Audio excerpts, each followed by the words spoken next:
Bring you the latest on Donald Trump and the war with Russia and Ukraine, where Donald Trump says there will be no US boots on Ukraine ground.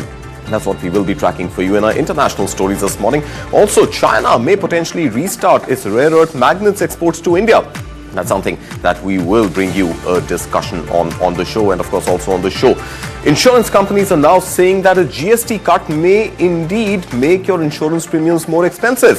How and why would that happen? We'll bring you on the show today. You're watching Morning Brief at 9.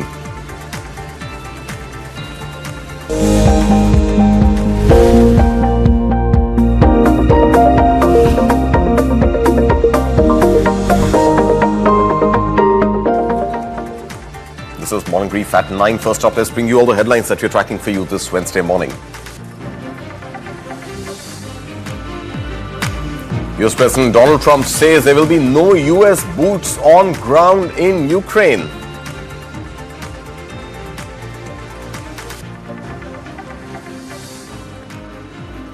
China says that it would potentially look at restarting the rare earth magnets and minerals exports to India. This as per an India statement reported by news agencies.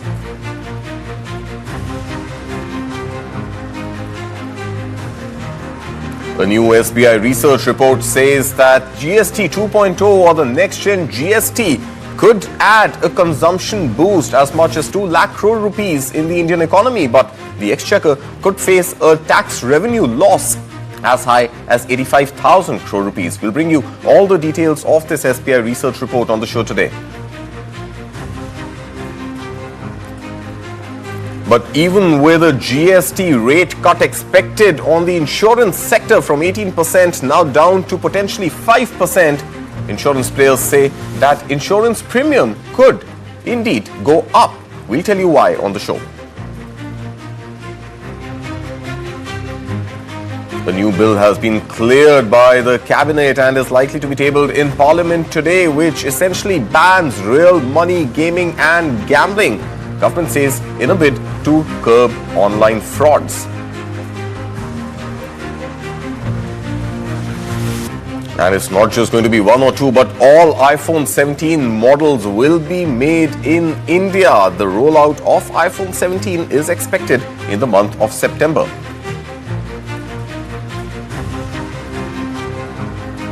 Meanwhile, the US government is looking to up its stake in Intel after Japanese investment firm SoftBank has announced as much as a $2 billion infusion in the US chipmaker.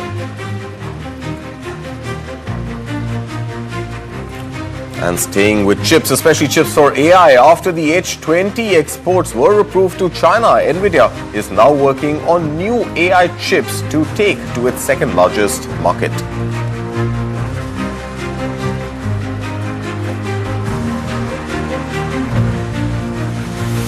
At least 6 people are confirmed dead and 5 are still missing in Mumbai as the city faces a massive rain deluge. Mumbai is now on orange alert.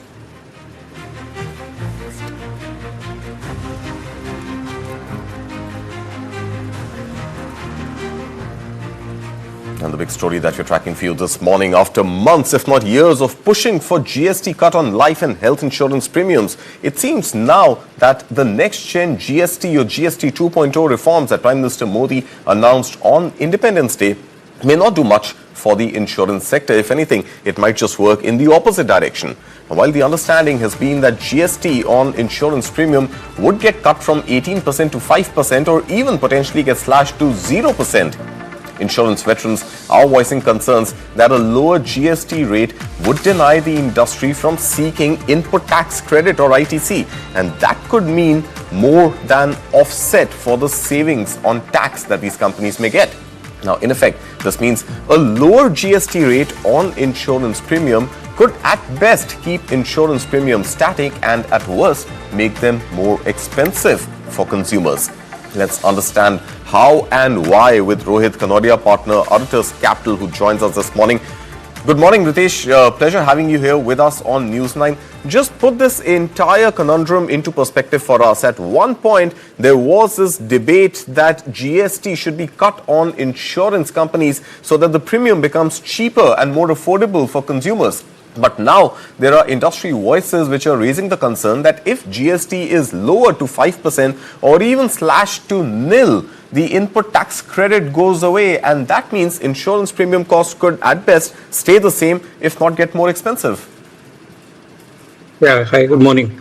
So what happens is that when insurance companies pay GST on the insurance premium, which is at the rate of 18% currently, what they also do is parallelly take offset of all the credits on expenditure that they incur, because this is a service entity. They would have huge amount of infrastructure cost, IT cost, marketing cost, etc. Right. So the net effective rate ultimately culminates into an output of 18% GST. Sure.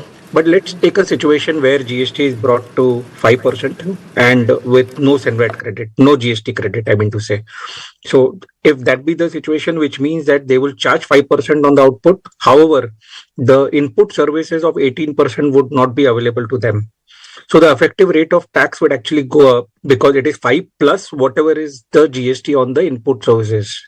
So that could be one scenario. And another scenario could be, let us say it is at 5%. And let's say, and I was just looking at the screen on the middle path, let's say government allows them the credit. Now, again, over here, what could potentially happen is that 5% GST on output will not be able to offset the full GST on the input services of 18% that they will get. So which would then lead to an accumulation of credit in their books. And some cost of that accumulation would definitely be passed on by the insurance company. So yes, it really depends upon how the government comes out with this 5% rate of tax, with credit, without credit, and what happens to the accumulated credit. Let's say if it is with credit, will the government allow them the refund of the input services that are accumulated? I must just tell you that currently inverted duty structure accumulation out of services is not allowed by the government. So that's the entire conundrum which the companies are facing, and that's where the request was to take it at 12%. But now there is, I don't see that there is a 12% in the picture with the rate slab rehashing.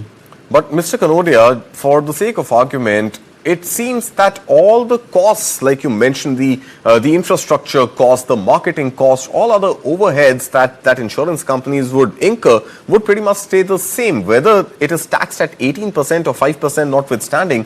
The point being that if those services or those external vendors are still providing services to insurance companies, then ideally should an input tax not be given on those services or on those goods that they purchase from the market, and hence an 18% being cut to 5% should actually just lower the premium cost for the consumer? You're right. If the 18% can be fully offset against the 5%, see the delta, right? Let us say my insurance premium is 100 and I pay 18% today at 18 rupees, which means I have more than sufficient tax liabilities to offset that input service cost, right? Now that slashes to 5%. My input services credit could still be higher, right? Because let's say I take services of 80. I'm just assuming a number, and 18% of that would be 9.6. The 4.6 becomes an accumulation. Right. Now there could be, how do they exhaust that accumulation? If they have some other tax liability, that is fine. But let's say if they do not have any other tax liabilities, which means they will have to carry this forward. And at some point in time, the auditors will start questioning the input tax credit, saying where is the focus of potential of utilization. Unless that 4.6 that we are talking about is granted to them as a refund by the government, which is not the case today. So this is a situation again where we are talking about GST at 5% plus ITC. Take a situation of GST at 5% plus no ITC, which means your 18 on your 5 on the output plus 80 into 18%. That is the total effective cost, whatever that number comes to. Right. So that's how the entire fungibility of credit scenario works. So what can be done, in your expert opinion, Mr. Kanodia, what can be done to indeed bring insurance premiums down? Because this has been a debate which has been raging for so long now. And up until very recently, the understanding was that a GST cut will do the job. Now that we are learning that the GST cut will not do the job, what will do the job of bringing down insurance premiums, especially on health and life insurance, sir? Ideally, 12% was an ideal scenario. Now we do the 12% slab per se is not going to be there. So let us say we go at a 5% rate of tax, and clearly input tax credit will have to be allowed. Otherwise, there will be a rate enhancement. Uh, Again, the government could consider granting the refund of input services, which is getting accumulated.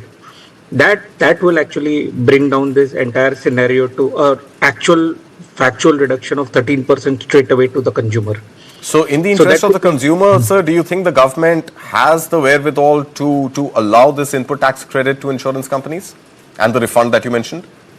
the entire debate has been that insurance is important for the country, right? Right. Because the insurance penetration is very low. So therefore, if that is the social objective of the government, then clearly, that could be the way forward, and there may be some cost to the government arising out of the same. So keeping the social objectives in mind, maybe that could be the approach that the government may adopt in this particular scenario. And will that decision be taken by the group of ministers or will it be taken by the GST Council, sir? No, it would be by the GM, because the states have to be participant to that decision making, and if the state do not agree, then clearly it doesn't go forward. But this debate has been going on now for quite some time, and hopefully we'll see some closure in the next GST Council meeting. See, there is another aspect which could happen is they may actually lower the rate only for uh, certain premiums which are below a particular amount. All right. So for low policies or for senior citizens, right? Let's say I take a term policy which is a very big amount, right? They may Right. not lower the rate for that possibility. So they may also come with a threshold like what we have in a five-star hotel, where Right. if it is above 7,500, the rate goes to 28 if it is below. Right. So they may also Or come for business and- class tickets and economy class tickets on airlines where there are different rates that are commanded. Yeah. Again, that is going under rate regime where Right. there is a discussion on bringing business and economy rates at par. But Right. yes, and I think this could be a better scenario where if my premiums, my policy amounts are, let's say, below a particular threshold, I go to 5%. If they cross a particular threshold, then I go to 18. And of course, full credit in both scenarios. All right, Mr. Ritesh Kanodia, partner, Artus Capital. Thank you so much for your input to the story this morning. And of course, we will wait and watch for what comes out of the GST group of ministers who are scheduled to meet starting today. We will keep a watch on that story. But staying with the next gen GST story, well, the government's proposed reforms aiming to simplify the tax structure instead of the current 4-rate system, GST 2.0, which now proposes only two main slabs, which is 5% for merit goods and 18% for standard goods, and of course a likelihood of a 40% steep tax on a handful of demerit items like pan masala and tobacco. So what does that mean for the economy? Well, a new SBI research report has crunched the numbers, and let's look at them. Well, the SBI report estimates that an annual revenue loss of about 85,000 crore rupees is likely to accrue to the exchequer. Now, that loss could be offset by a massive consumption boost, almost 2 lakh crore rupees. That's equal to about 0.6% of India's GDP. And consumers may have more reason to cheer as well, with essential items like food and clothing dropping from the 12% slab potentially to the 5% GST bracket. CPI inflation could ease by 20 to 25 basis points. Now, this means everyday prices may not just hold steady, but even cool off slightly. The effective GST rate, which was 14.4% at the inception of GST back in 2017 and gradually came down to 11.6% in 2019, could now dip to 9.5% as per the SBI research report. And when you add in the recent income tax cuts, the combined impact could give an additional 5.3 lakh crore rupees of consumption, which is roughly 1.6% of India's GDP. Now, the proposal goes before a panel of state finance ministers this week before heading to the GST Council next month. If cleared, GST 2.0 could well be the biggest tax reform in India since its rollout in 2017.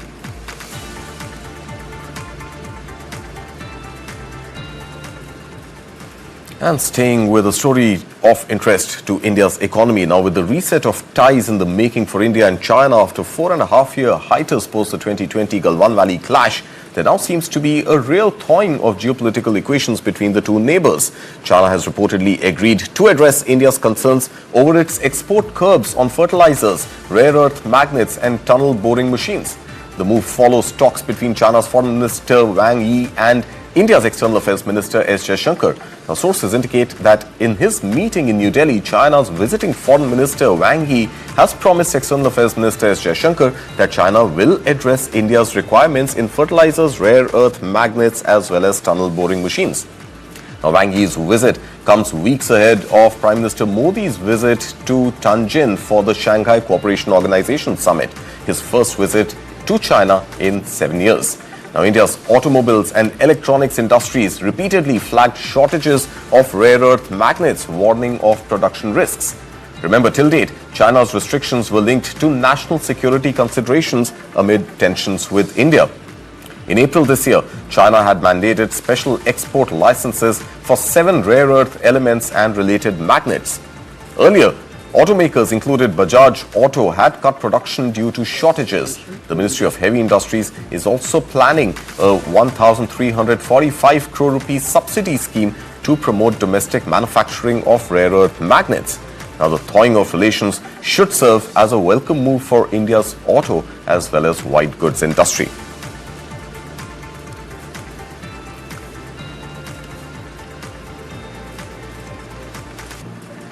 The Union Cabinet has approved the online gaming bill and is likely to pass it in Parliament today. The bill practically bans all real money gambling and gaming in the country, coming at a time when the 28% GST demand notices to gaming and betting companies still linger in courtroom battles.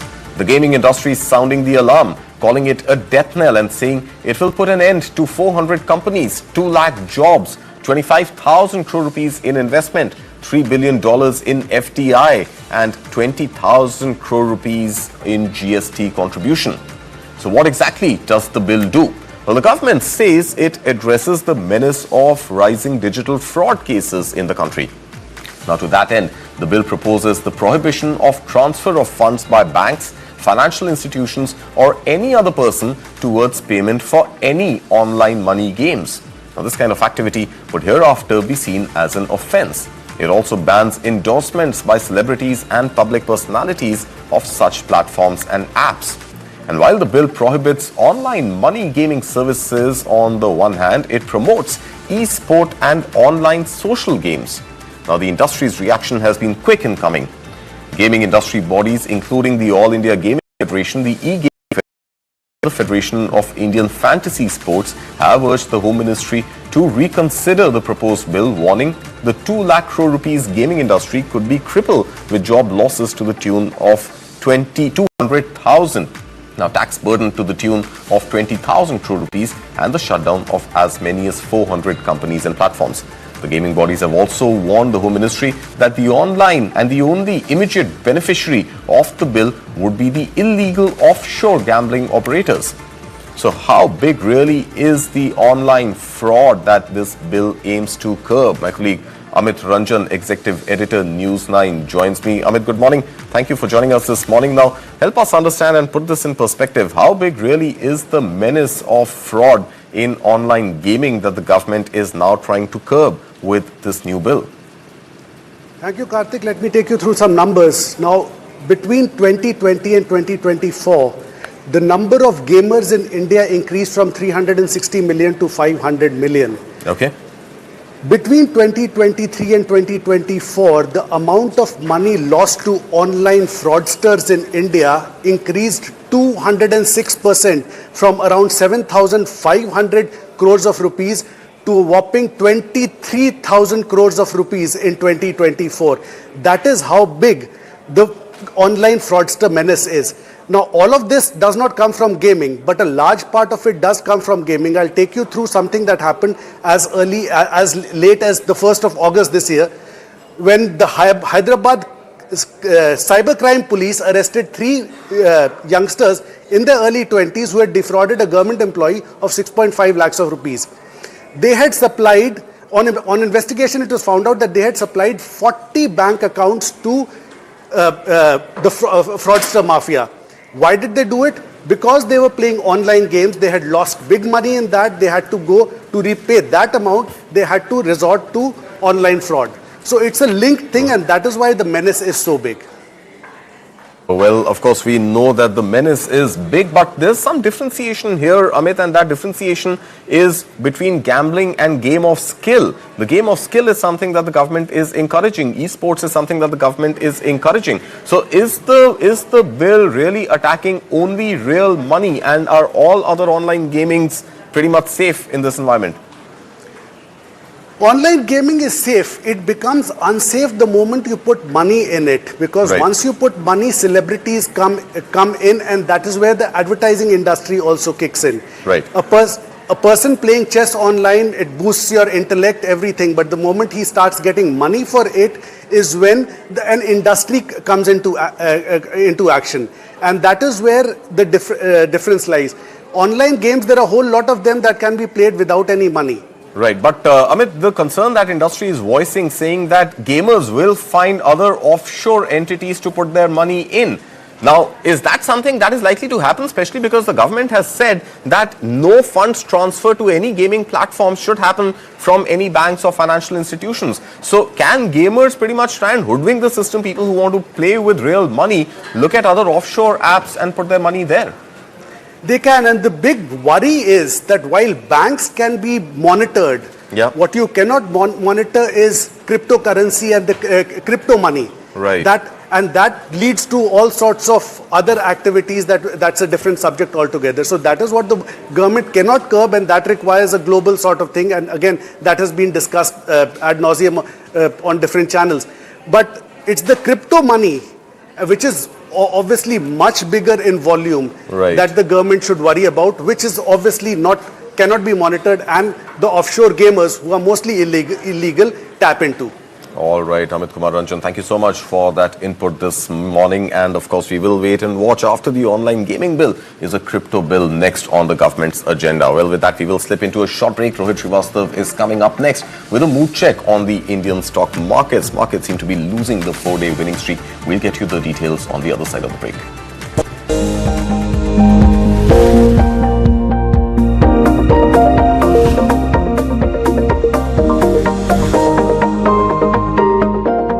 Associate sponsor Diana premium beauty soap, पहली झलक करे खूबसूरत। Go condoms? It's over there.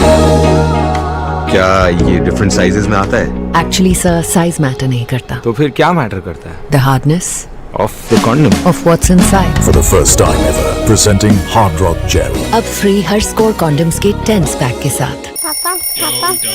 Papa, let's go to the happy birthday, Doda. Doda, I love you. Go, Doda, go. I love my Doda. I love my Doda. Skoda. पढ़ता है, खेलता है, झूलता उछलता है, दौड़ता कभी कभी दौड़ कराता है, आगे आगे बढ़ता है इंडिया, अमूल दूध पीता है India.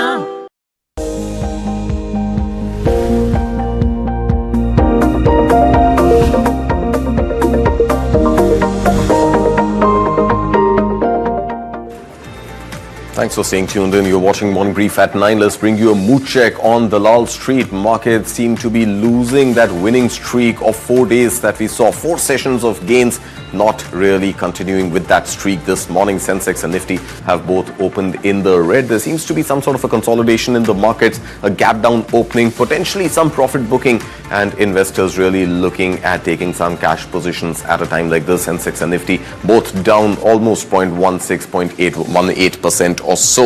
In fact, the Nifty 50 is now below the 25,000 mark, and Sensex is racing towards the 81,500 odd levels. Remember, the small cap and the mid cap seems to be more or less flat this morning. So the action really seems to be coming on the larger companies this morning when it comes to selling pressure that we are seeing in the markets. Let's pull up the Nifty 50 heat map and see which are the sectors and which are the companies which are really adding to the losses this morning. Well, the banking sector seems to be almost completely in the red. Kotak Mahindra Bank is down about 0.8%. ICICI Bank down about 0.5% or so. Moving to the IT space, HCL Tech is down more than 1% in early trade this morning. Remember, markets opened just about 10 minutes ago, so this could move in either direction. But Reliance Industries, the AGM announcements, not really seeming to augur very well for investors. The stock is down about 0.3%. This could also be some consolidation after the stock raced ahead almost 3% in trade yesterday as markets closed. Meanwhile, further buying seen on Bharti Airtel. The stock, after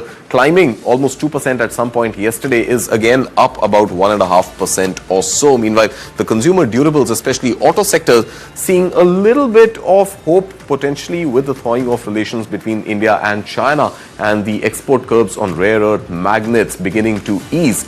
That could be something which is adding to a buying in the auto stocks this morning. Rohit Srivastav is here to put this in perspective for us. Rohit Srivastav, founder and market strategist, IndiaCharts.com. Thank you so much for joining us this morning. In word, how do you sum up what you're seeing on the screen this morning? Is that profit booking? Is that consolidation that we're seeing? What's going on in the market today?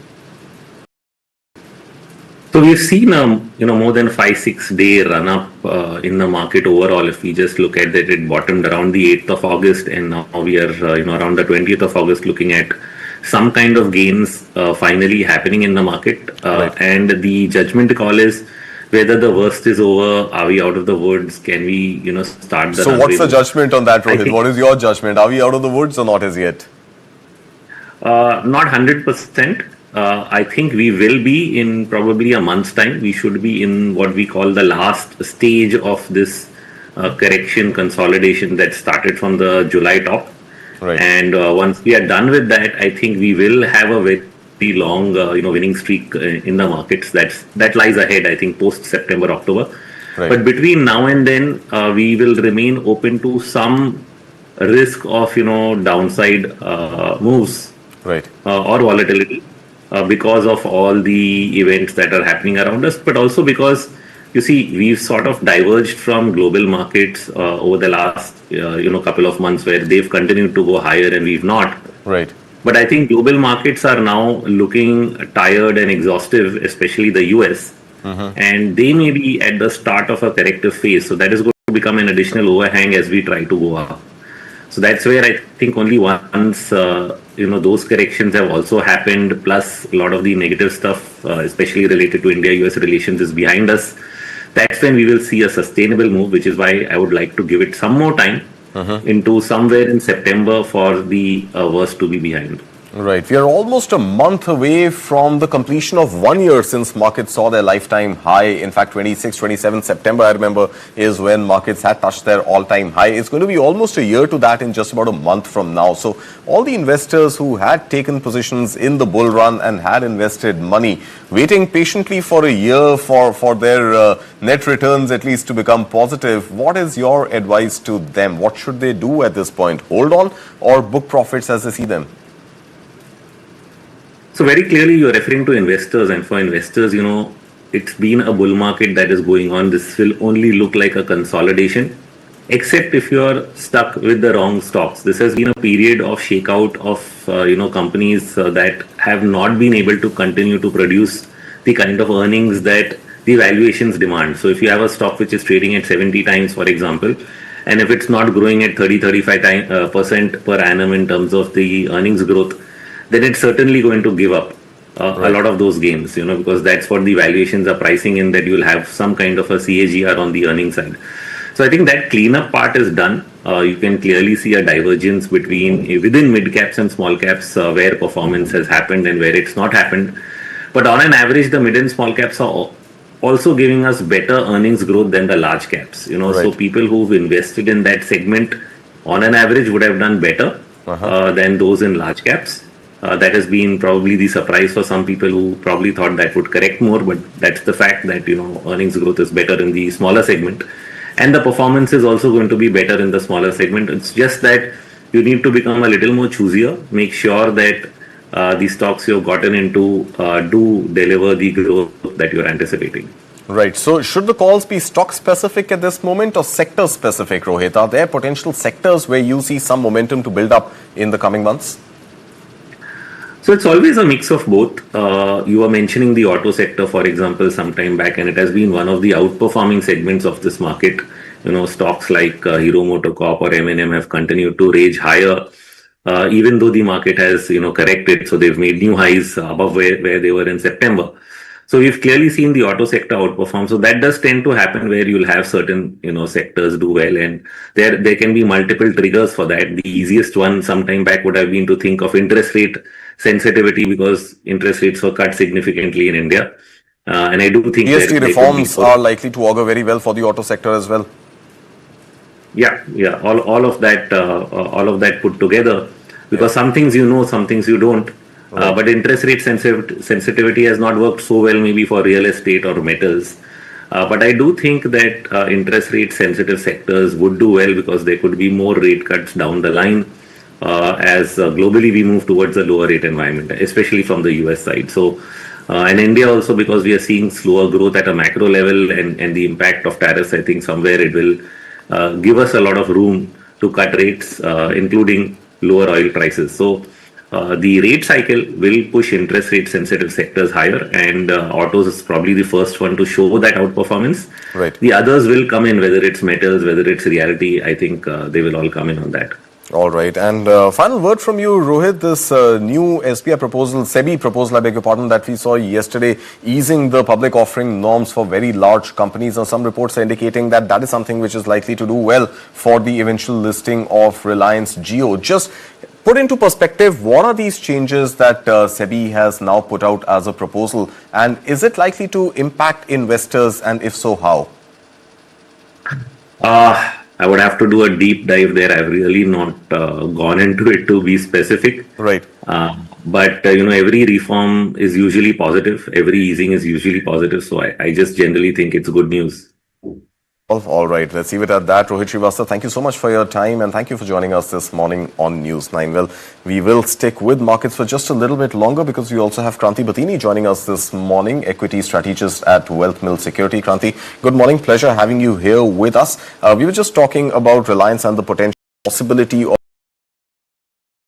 and the ease in Reliance Jio could now be listed with the new SEBI norms. But now, in fact, it's just a proposal at the moment. But now we are seeing Reliance, in fact, is in a bit of a correction mode this morning. The stock is down about 0.5% after the rally that we saw of as much as 3% yesterday. So is there something which is going on with respect to the AGM announcements of Reliance?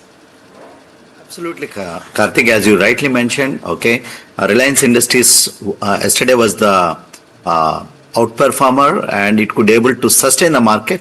Yeah. Today, some commentary from the Treasury Secretary has been creating some kind of a pressure on the stock in the medium to short term. Right. But as a conglomerate with different sort of strong business models, they are market leaders in terms of the perspective. That's where Reliance focuses on Jio. Right. But the stock is in a consolidation phase. Still, the overhang on the tariffs is creating some kind of a uncertainty on the stock in the medium to short term. But given the kind of strong business models they are right now incubating in the group, definitely for a longer term, this is the stock to look at. And the extra cherry on this cake is the Jio. And staying with the cherry on the cake, Jio, it seems to be Jio's loss happens to be Airtel's gain. In fact, Airtel was up almost 2% intraday yesterday, and even this morning the stock is up about 1.5% or so. Now, with potentially Reliance Jio now listing eventually as a separate company, is there going to be more competition, at least as far as investors are concerned who want to bet on telecom? Yeah, definitely, Karthik. And in fact, we witnessed in the past 3 years how a new company could able to give a tough fight to Bharti Airtel, and Bharti could able to sustain that pressure. Right. So the duopoly game is still on, and we are going to see this action in the coming months and years also. All right. Well, Kranti Batini, thank you so much for joining us this morning with those inputs. Pleasure, as always, having you here on News 9. And now let's move on to the Mumbai rains.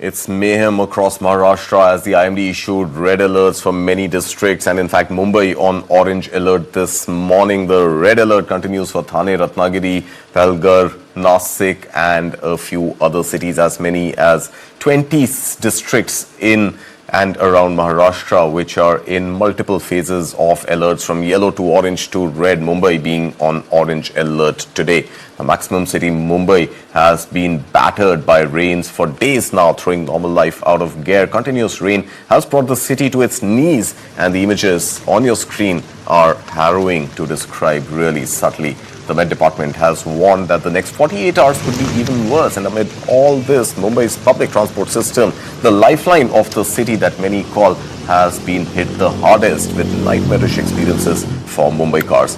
14 long-distance trains have been cancelled, 16 trains rescheduled and 6 trains short terminated. In addition, 2 trains are being operated on diverted routes. We have a Mumbai Sridharan, a regular on News 9, policy researcher and corporate advisor, joining us this morning. Srinath, as a resident of Mumbai, as a citizen of India, we know there's nothing much we can do about the rains, but there's something we can do about our infrastructure. And I promise you we will have this discussion at some point, and I think today is an opportune day to have that conversation. What can the government do? What should the government do? Yeah, I think, morning, Karthik. The first one is we must be very thankful to all our essential services workers who are still continuing to stay wet and in the rain and give us all the livelihood and life support that we need. The city is still functioning. I mean, I think that's the resilience of Mumbai. But let's keep the emotions aside for a minute. And every year it has become almost sickening as a citizen to hear I would say politicians keep blaming the nature's fury for sending rains and all of that. I think let's stop pretending that we are an island city. Yes, the city administrators are doing their job, but let's also not forget this is one of the richest municipality in the world. Right. There are enough funds available, and every year to say, oh, we will fix it next year, rains came in, it's becoming only sickening. So let me give you an analogy. It is almost like going to a bank and the bank teller saying she's tired because she counted 10 bundles of currencies that day and wrote all the accounts in the computer software. I mean, that's a job. So very similarly, civic administrators are supposed to do their job. And the problem is they wake up very late.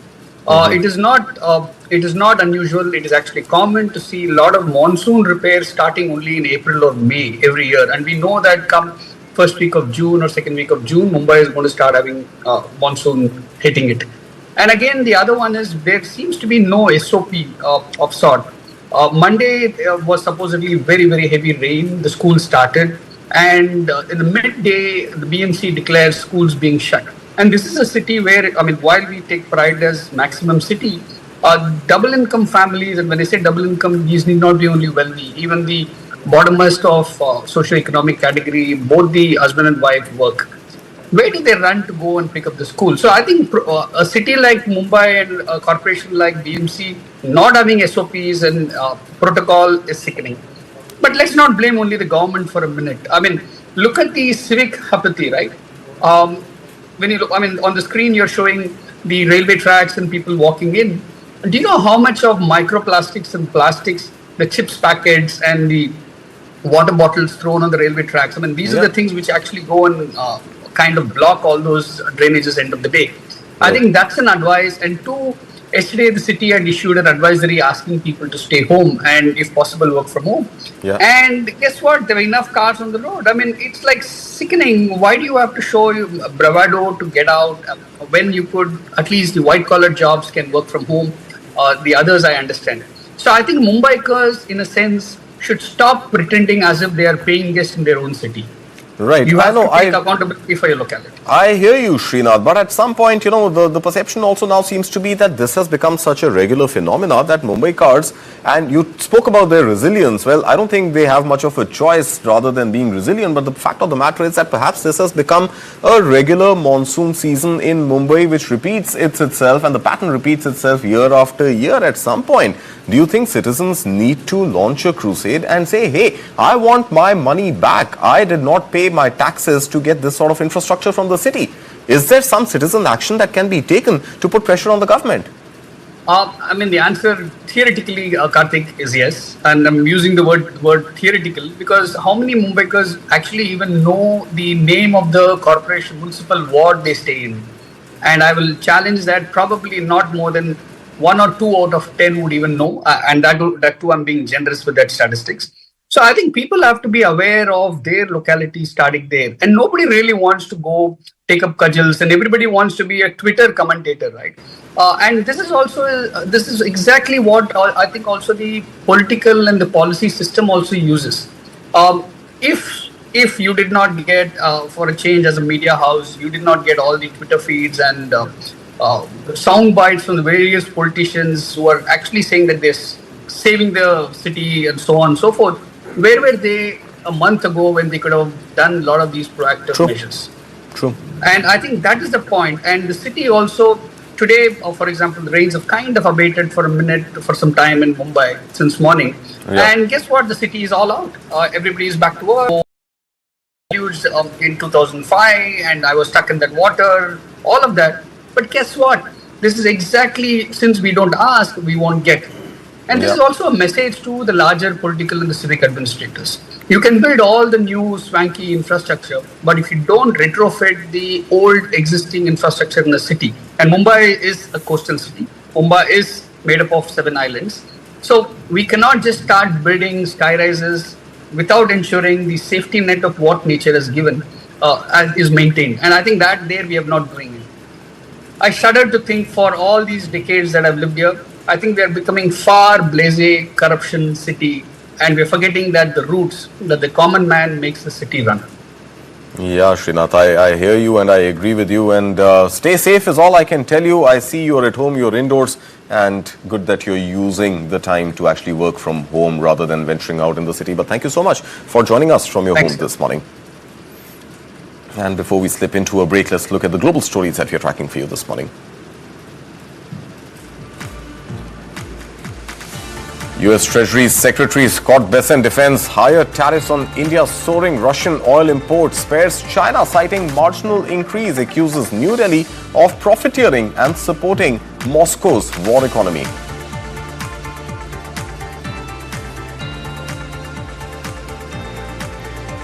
U.S. President Donald Trump rules out U.S. troops in Ukraine, floats air support as he urges Putin toward peace, but doubts remain over ceasefire and a possible Putin-Zelensky meeting.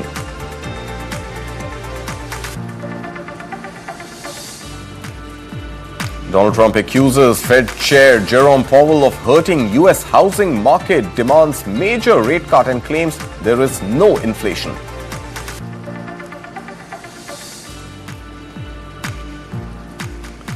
Technology stocks drag Wall Street lower as investors await Powell Jackson Hole remarks. Nasdaq drops nearly 1.5%. S&P 500 slips. Nvidia tumbles 3.5%.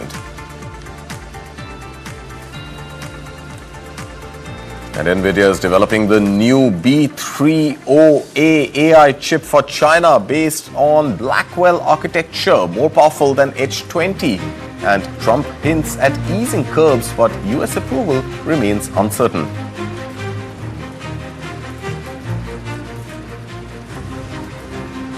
Chinese electronics maker Xiaomi posts 30% revenue surge to $16.16 billion on booming smartphone sales, becoming top brand in Southeast Asia, while EV business delivers $2.8 billion.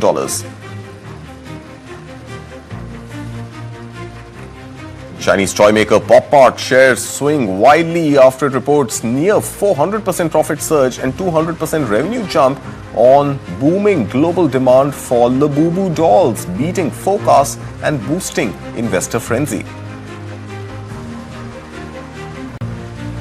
Meanwhile, Chinese fast fashion brand Shein mulls relocating headquarters to China in bid to secure Beijing's nod for Hong Kong IPO after failed attempts in New York and London.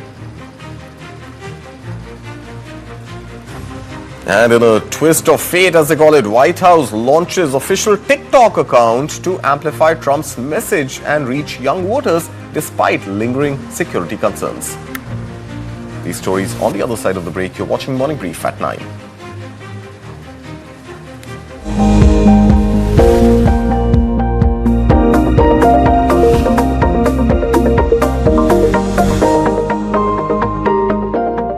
Associate sponsor Diana premium beauty soap, पहली झलक करे खूबसूरत। पढ़ता है, खेलता है, झूलता उछलता है, दौड़ता कभी कभी दौड़ कराता है, आगे आगे बढ़ता है इंडिया, अमूल दूध पीता है India.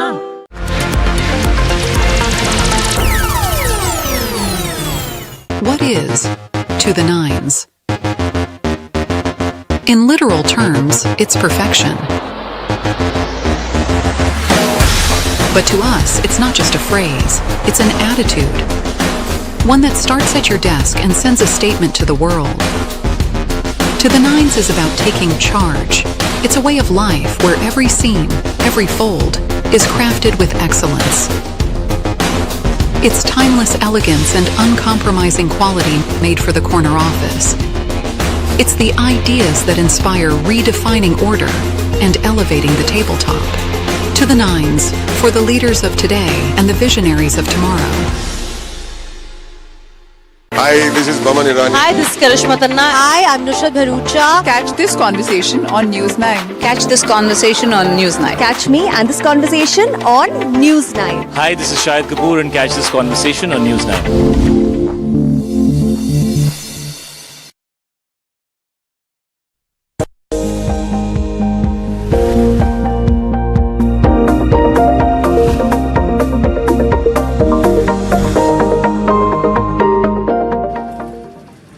Welcome back. You're watching News 9. This is Morning Brief at 9. Let's bring you all the global stories that we're tracking for you. The US is turning up pressure on India over its Russian oil imports while sparing China. Treasury Secretary Scott Bessent defended Washington's decision to impose additional tariffs on India over its imports of Russian oil, saying Beijing's dependence on Russian crude has only inched up from 13% to 16% since 2022. But India's imports, he argued, have skyrocketed from less than 1% to over 40% of its oil needs, with New Delhi making what he calls excess profits of $16 billion by reselling cheap Russian crude. Now, Bessent warned that such purchases are fueling Moscow's war economy, where inflation tops 20% and a quarter of GDP is tied to military buildup. Public broadcasting in the US is facing a major crisis as the Trump administration has announced it will cut $1.1 billion in funding over the next 2 years and shut down the Corporation for Public Broadcasting after nearly 6 decades. According to the Austin PBS CEO, the move will hit rural areas the hardest, depriving them of vital news coverage. But President Trump and many Republicans argue public broadcasting is an unnecessary expense and accuse it of having an anti-right basis. The local PBS station in Austin, Texas, is reeling from the recent announcement that the Trump administration will cut funding to the Corporation for Public Broadcasting, which will shut down after nearly 6 decades of providing grants to local TV and radio stations. The good news is that it didn't come as a surprise. Luis Patino is the CEO of Austin PBS. The last thing we need in Texas are more news deserts. We already have too many, and it would be a real shame for these funding cuts to all of a sudden eliminate public broadcasting. According to Patino, the 11 PBS stations located across Texas are losing about $14 million total in federal funding, and he predicts rural stations in West and South Texas will be hit hardest. Sarah Robertson is the Chief Content Officer for Austin PBS. It's disheartening to know that all the stations who are all very efficient, we share a lot of services, that those are going to be disrupted because that means we're going to have to spend time and money in other ways, and that's a distraction. Last month, the Republican-controlled U.S. House of Representatives passed a $9 billion funding cut to public media and foreign aid. This included the elimination of $1.1 billion earmarked for the Corporation for Public Broadcasting over the next 2 years. President Donald Trump and many of his fellow Republicans argue that financing public broadcasting is an unnecessary expense, and that its news coverage suffers from an anti-right bias. Austin PBS Director of Archives Liz Antimarian rejects that assertion. We're not here with an agenda unless you want to consider an agenda bringing people resources and knowledge and information and beauty, but despite what people might think about us, we're not trying to indoctrinate people. And the world's most valuable company, Nvidia, is working on a new AI chip for China that will be more powerful than its current H20 model that it exports to China. This according to Reuters sources. The design is based on the company's latest Blackwell architecture. Now, this comes after US President Donald Trump suggested last week that US firms may soon be allowed to sell more advanced chips to China. Take a look. Nvidia is developing a new AI chip for China. That's according to two sources who said the US tech giant will base the chips on its latest Blackwell architecture. They said it will also be more powerful than the H20 model Nvidia is currently allowed to sell there. US President Donald Trump last week implied the firm might be permitted to sell more advanced chips in China. But the sources noted US regulatory approval isn't guaranteed. They say Washington has strong concerns about giving China too much access to US AI technology. The sources said the new chip is currently known as the B30A and its specifications aren't completely finalized. They added Nvidia hopes to deliver samples to Chinese clients for testing as early as next month.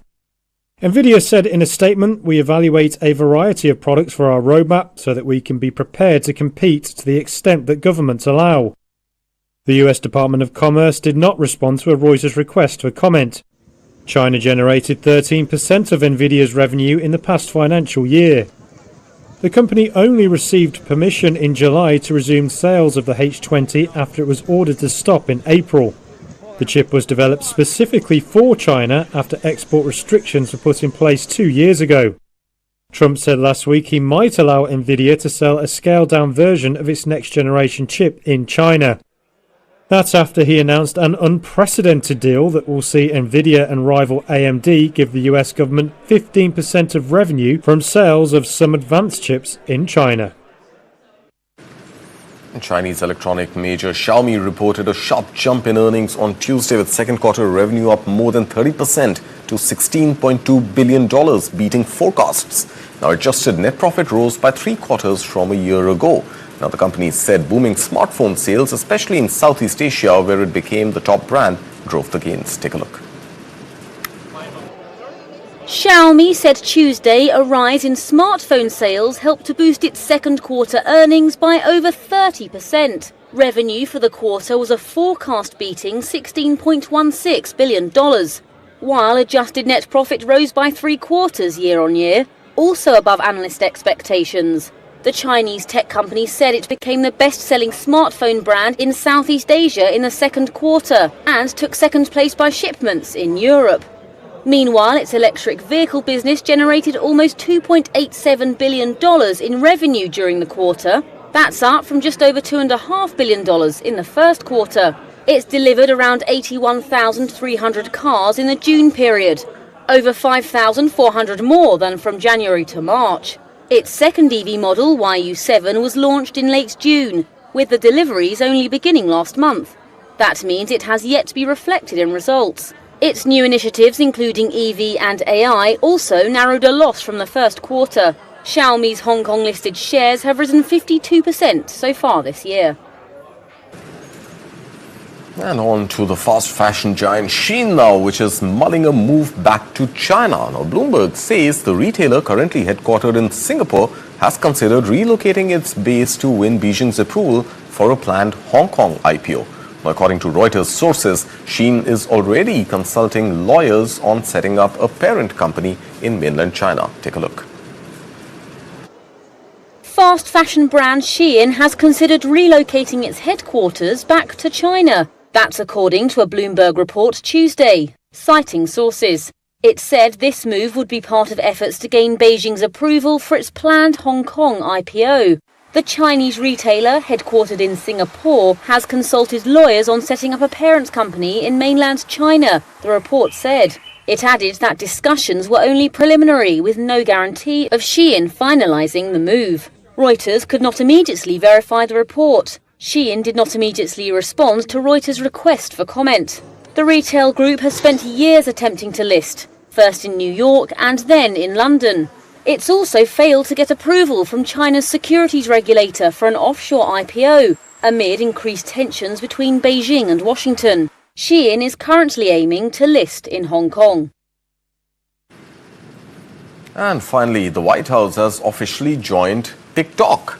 The Trump administration launched an account on the hugely popular app this week, saying it wants to reach the platform's 150 million US users directly. Officials say the White House official account will highlight US President Donald Trump's policies and accomplishments, taking his message to new digital audiences. Take a look.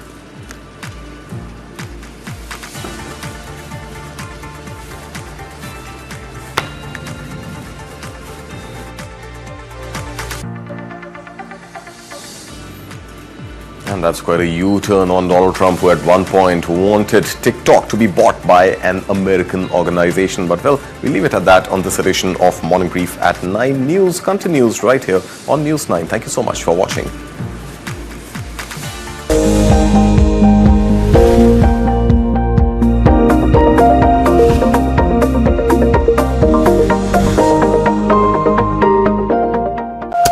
Uttarakhand has been witnessing heavy continuous rainfall this season. Why did this happen? This is happening because of us, humans, and that's the fact. That whether it was an impending climate change, what should state governments be doing, sir? If we do not nurture Himalayas will not nurture us.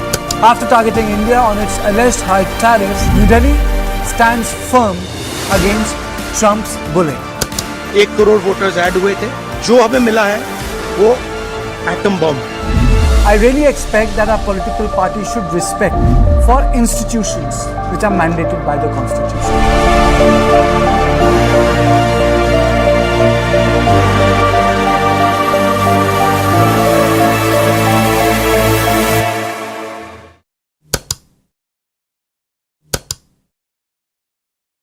Light, camera, and action. Kick back, relax, grab your favorite snack because News 9 is here with your weekend dose of entertainment. It's time to take a deeper dive into the buzzworthy happenings of the entertainment world. From celebrity gossips to exclusive conversations, from nostalgic moments to News 9's pick of the week, don't worry, we've got you covered here.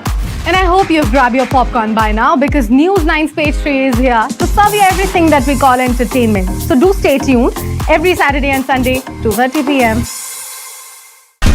A small window of hope has opened for Nimisha Priya. You know, human beings live by hope. Is Vijay challenging Dravidian party? Payments have been made, but no books inside.